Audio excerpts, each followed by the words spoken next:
এদিকে আগুনে মারা যাওয়া অনেকের মরদেহ আনা হয়েছে ঢাকা মেডিকেলের মর্গে। সেখানে আছেন সহকর্মী আসিফ ইকবাল খান, যুক্ত হচ্ছি তার সঙ্গে।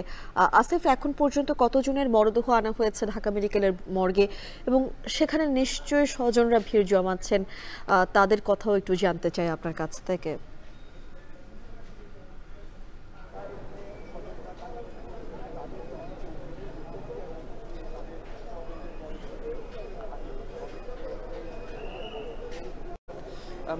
আমরা এখন আছি ঢাকা মেডিকেল কলেজের জরুরি বিভাগে। এখানে মিরপুর শিয়ালবাড়িতে যে মর্মান্তিক অগ্নিকাণ্ড ঘটেছে সেখানে যারা নিহত হয়েছেন সেই নিহতদের মরদেহ এখানে আনা হয়েছে। আমরা প্রথমে ঢাকা মেডিকেলের মর্গে আনা হবে শুনলেও কিন্তু আমরা পরবর্তীতে জানতে পেরেছি এই জরুরি বিভাগেই মরদেহগুলো আনা হবে এবং এখানেই আসলে মরদেহগুলো আনা হয়েছে। এখন পর্যন্ত 16টি মরদেহই আসলে সেই নিহত 16 জনের মরদেহই কিন্তু আসলে ঢাকা মেডিকেল কলেজের জরুরি বিভাগের মর্গে কিন্তু আসলে রাখা হয়েছে। একটু আমাদের দর্শকদের যদি জানাই, রাজধানী মিরপুরের শিয়ালবাড়িতে যে অগ্নিকাণ্ডটি হয়েছে সেটি আসলে একটি পোশাক কারখানা এবং সে সাথে কিন্তু এখানে কেমিক্যালের গুদাম ছিল।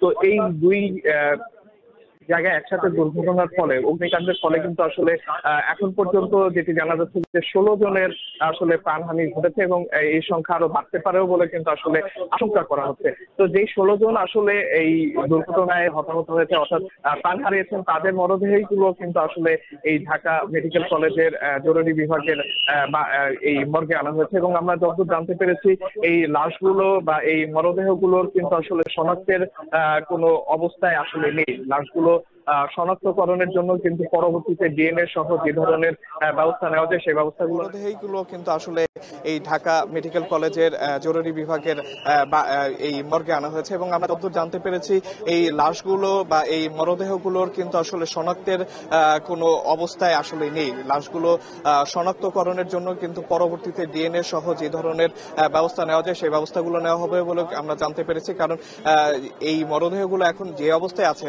এবং এত পরিমাণ পড়েছে আসলে এখান থেকে শনাক্ত করার মতো কোনো অবস্থায় নেই বলে আসলে আমরা জানতে পেরেছি। তো এখান থেকে আসলে মরদেহগুলো এখানে আপাতত রাখা হবে এবং সেখান থেকে ডিএনএ পরীক্ষা সহ যাবতীয় যত ধরনের ব্যবস্থা আছে তা নিয়ে লাশগুলো শনাক্ত করেই আসলে তাদের স্বজনদের কাছে শনাক্ত করা হবে। এখন পর্যন্ত আমরা দেখেছি বেশ কয়েকজন স্বজনরা কিন্তু আসলে এখানে এসেছেন, ভিড় করেছেন, তাদের আহাজারি আমরা দেখতে পেয়েছি। কিন্তু বর্তমানে আসলে সবাই আসলে মরদেহগুলো যেহেতু মর্গের ভিতরে আছে সেখানে আসলে স্বজনরা যারা আছেন তারা সেখানে অবস্থান করছে। এখানে আমরা আসলে এই লাশগুলো যখন একে একে এখানে আসতে শুরু করেছে তখন আমরা কিন্তু এখানে একটু উৎসুক জনতার উপস্থিতিও কিন্তু আমরা দেখতে পাচ্ছি। এখানকার আশেপাশের যারা আছেন তারাও এখানে ভিড় করছেন, আসলে পরিস্থিতি কি বোঝার চেষ্টা করছেন। কিন্তু মরদেহ এখন পর্যন্ত যেহেতু 16টি আছে এবং এই 16টি মরদেহই আসলে এখন এই জরুরি বিভাগের মর্গে আনা হয়েছে এবং যদি এই সংখ্যা বাড়ে সেক্ষেত্রে বাকি দেহগুলো এখানে আনা হবে বলে আমরা আসলে জানতে পেরেছি। তো এই ছিল আমার কাছে সর্বশেষ। মিম।